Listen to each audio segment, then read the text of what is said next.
जिस महान देश की रिपोर्टर सिर्फ एक पार्टी को महान बताए, क्या हम उसे डिक्टेटरशिप नहीं कहेंगे? जिस महान देश में एक रेपिस्ट को जो है ऊंचे पदों पर बिठा देना बिना किसी सवाल जवाब के, क्या हम इसे डिक्टेटरशिप नहीं कहेंगे? जिस महान देश में एक इन्फ्लुएंसर को धमकी देकर या पैसे देकर अपने पक्ष में बात करवाना, क्या हम इसे डिक्टेटरशिप नहीं कहेंगे? जिस महान देश में अपने ही आर्मी की हत्या जो है अपने ही देश के जवानों के हाथों करवा देना, क्या हम इसे डिक्टेटरशिप नहीं कहेंगे? जिस महान देश में एक सच्चे पत्रकार को जो है जिंदा दफना देना या फिर उसके टुकड़े करवा देना, क्या हम इसे डिक्टेटरशिप नहीं कहेंगे? जिस महान देश में इलेक्शन कमीशन डिपार्टमेंट को अपनी उंगलियों पर नचाना और अपनी हिसाब से वोटिंग करवाना, क्या हम इसे डिक्टेटरशिप नहीं कह सकते?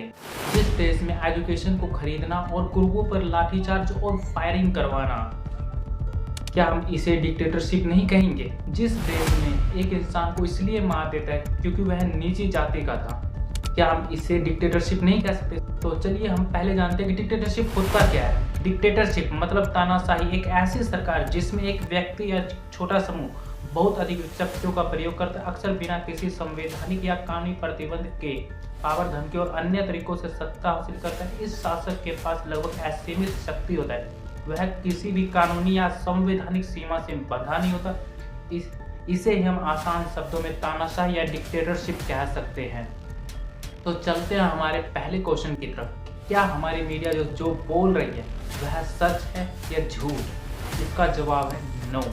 एक मीडिया, एक न्यूज़ चैनल जो एक ही पार्टी के बारे में बताए क्या और उसके तलवे चाटना, क्या हम इसे ही सच्चा पत्रकार या फिर सच्चा मीडिया या फिर सच्चा न्यूज़ चैनल कह सकते हैं? अभी के टाइम हमारी इंडिया में जो मीडिया किसी एमएलए, एमपी या किसी भी विधायक के बारे में ना बता के ये दिखाए कि उस यूट्यूबर ने ये कमेंट्री कर दिया, क्या किसी ऐसे इंसान को एमएलए, एमपी या विधायक के रूप में चुनना सही होगा जो एक खुद रेपिस्ट और मर्डर करने वाला हो?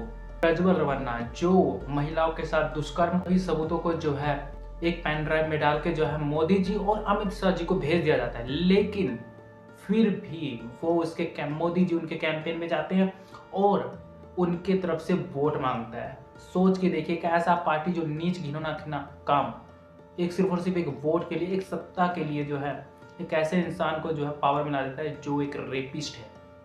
हासन लोकसभा से एनडीए के सिर्फ प्रज्वल रवन्ना आने वाली 26 अप्रैल को इनके लिए आपका हर वोट मोदी को मजबूत। एक तरफ यह पार्टी जो है बेटी बचाओ बेटी पढ़ाओ के नारे लगाती है और दूसरी तरफ यह ऐसे दुष्कर्म काम करती है। अब भारतीय जनता पार्टी ना कहकर बलात्कारी जनता पार्टी कहना सही होगा। एक इन्फ्लुएंसर पे लोग इसलिए भरोसा करते हैं क्योंकि वो इन्फ्लुएंस से जो है लोग इन्फ्लुएंस होते हैं, वो देखते हैं कि ये इन्फ्लुएंसर जो भी बोलेगा वो सच ही बोलेगा और जो हमें इन्फ्लुएंस दे रहा है, वो जो हमें गाइड कर रहा है, जो हमें वो फैक्ट बता रहा है, जो हमें वो न्यूज़ दे रहा है वह सही ही होगा। लेकिन अभी के टाइम में ऐसा कहना बिल्कुल ही गलत होगा। जो जवान कारगिल के युद्ध में लड़ा, उस जवान की हत्या जो है अपने ही देश के जवान के हाथों करवा दी जाती है। उस आर्मी का सिर्फ और सिर्फ इतना ही गलती था कि वो जो है अपने हक के लिए एक लोकतांत्रिक देश में लड़ा, सिर्फ और सिर्फ अपने हक के लिए और करप्ट सरकार के लिए लड़ा, तो उसको जो है उसकी गोली मारकर हत्या करवा दी जाती है इस लोकतांत्रिक देश में। बीजेपी गवर्नमेंट कहता है कि अगर तुमने हमारे खिलाफ आवाज़ उठाया है तो हम तुम्हें मार देंगे या फिर टेररिस्ट घोषित करके शूट करवा देंगे। अब कुछ अंधभक्त आकर कहेंगे कि भाई तू अखंड भारत तो चाहता ही नहीं है, अखंड भारत चाहता तो हमारे बीजेपी आरएसएस का सपोर्ट करता, अखंड भारत चाहता। त्वासांग थर्चिन ने 21 साल तक देश की रक्षा की। अखंड भारत चाहता हूँ लेकिन किसी किसान या किसी बेगुनाह का हक छीन लेने से नहीं। अखंड भारत चाहता हूँ लेकिन हमारे देश के नागरिकों का हक छीन के नहीं। अखंड भारत चाहता हूँ लेकिन नीचे वर्ग के जाति के लोगों को रोंद के नहीं, अपने पैरों के नीचे रोंद के नहीं चाहता मैं।